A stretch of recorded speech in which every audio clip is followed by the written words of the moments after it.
আসসালামু আলাইকুম। কেমন আছেন সবাই? আশা করছি যে যেখানে আছেন সবাই ভালো আছেন। সবাইকে স্বাগতম জানাচ্ছি আমার চ্যানেলে নতুন আরও একটি রেসিপি দেখার জন্য। আর আজকের রেসিপিতে থাকছে টক ঝাল মিষ্টি আমের আচার। আর এই আচারটি একদমই রোদে দেওয়া ঝামেলা ছাড়া কিভাবে সারা বছর আপনারা সংরক্ষণ করবেন। আর আমার হাতে বানানো সবচাইতে মজার আচার ছিল এটি। খুব সহজভাবে রেসিপিটি আপনাদের মাঝে তুলে ধরবো। তো আশা করছি আমার আজকের রেসিপিটি ভালো লাগবে। ভালো লাগলে অবশ্যই লাইক, কমেন্ট এবং বেশি বেশি শেয়ার করবেন এবং আমার চ্যানেলটিকে সাবস্ক্রাইব করে আমার চ্যানেলের সাথেই থাকবেন। তো চলুন চলে যাই এই আচারটি তৈরি করার জন্য আমাদের কি লাগছে দেখে নেই। আচারটি তৈরি করার জন্য এখানে আমি 1.5 কেজি পরিমাণ আম কেটে নিয়েছি। দেখতে পাচ্ছেন আমি কিন্তু আমগুলোকে মাঝখান দিয়ে কেটে ছোট টুকরো করে নিয়েছি।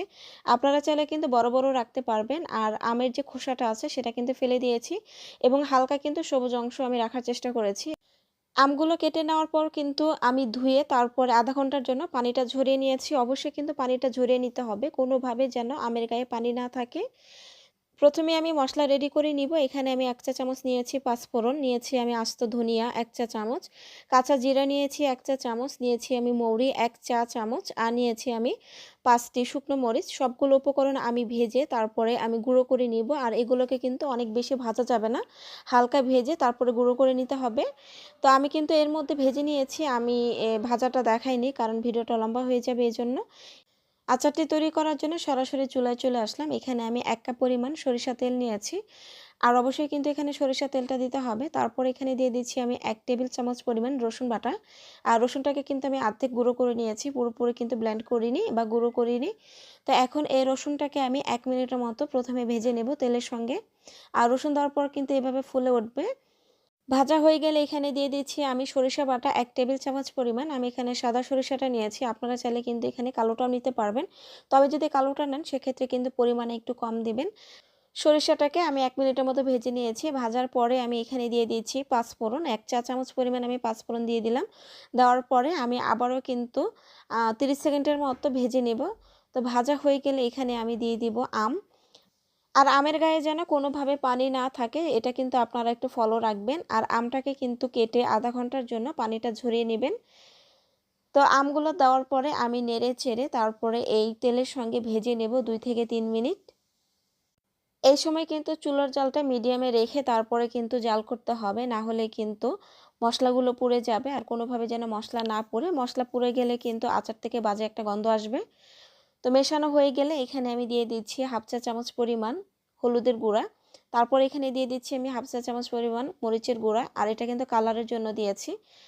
দেওয়ার পরে আমি সবগুলো উপকরণ আবারও ভালোভাবে মিশিয়ে নিব এবং এই আমগুলোকে আরও ২ থেকে ৩ মিনিট ভেজে নিব। মোট ৫ মিনিটের মতো আমি এই আমগুলোকে ভেজে নিয়েছি।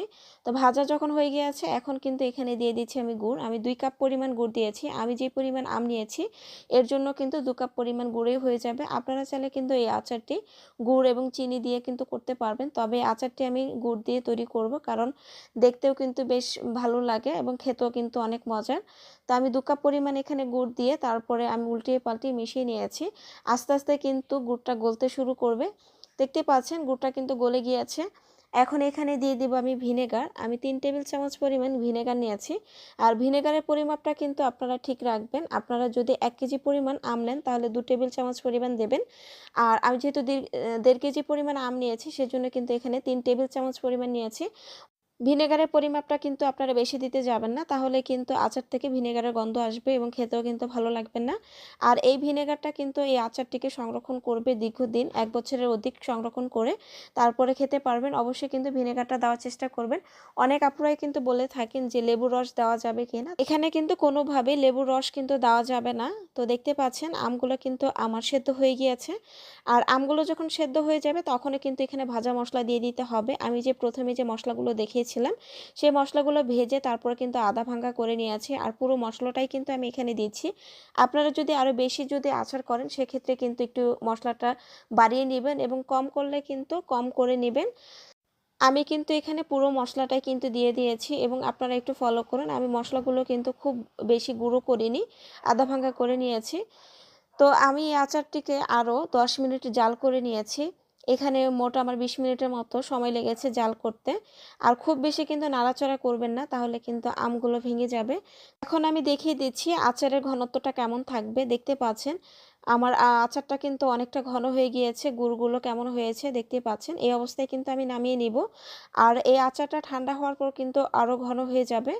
তো এটা কিন্তু ঠান্ডা হওয়ার পরের অবস্থা। আমি কিন্তু ঠান্ডা করে নিয়েছি। ঠান্ডা হওয়ার পর কিন্তু আমের আচারটি আপনারা সংরক্ষণ করবেন। সেক্ষেত্রে কিন্তু অবশ্যই কাঁচের বয়ামে রেখে দিতে হবে।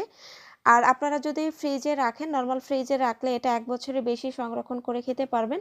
আর যদি রুম টেম্পারেচারে আপনারা সেক্ষেত্রে ৬ মাসের মতো আপনারা সংরক্ষণ করে খেতে পারবেন এবং মাঝে মধ্যে কিন্তু একটু রোদে দিবেন। তাহলে কিন্তু আমের আচারে ফাঙ্গাস পড়বে না। তো খুব সহজভাবে কিন্তু রেসিপিটা দেখানোর চেষ্টা করেছি। আশা করছি আমার রেসিপিটি আপনাদের কাছে ভালো লেগেছে। আর এই আচারটা কিন্তু অসম্ভব মজার। আমার কাছে খুবই ভালো লেগেছে। আর আমার বানানো সেরা আচার ছিল এটি। তো রেসিপিটা ভালো লাগলে অবশ্যই লাইক, কমেন্ট এবং বেশি, বেশি শেয়ার করবেন এবং আমার চ্যানেলটিকে সাবস্ক্রাইব করে আমার চ্যানেলের সাথেই থাকবেন। এখন যেহেতু বাজারে ভরপুর কাঁচা আম পাওয়া যাচ্ছে, কাঁচা আম ফুরিয়ে যাওয়ার আগে তৈরি করে নিন এই মজাদার আচারটি। এতক্ষণ থাকার জন্য সবাইকে অসংখ্য ধন্যবাদ। সবাই ভালো থাকবেন, সুস্থ থাকবেন। আল্লাহ হাফেজ।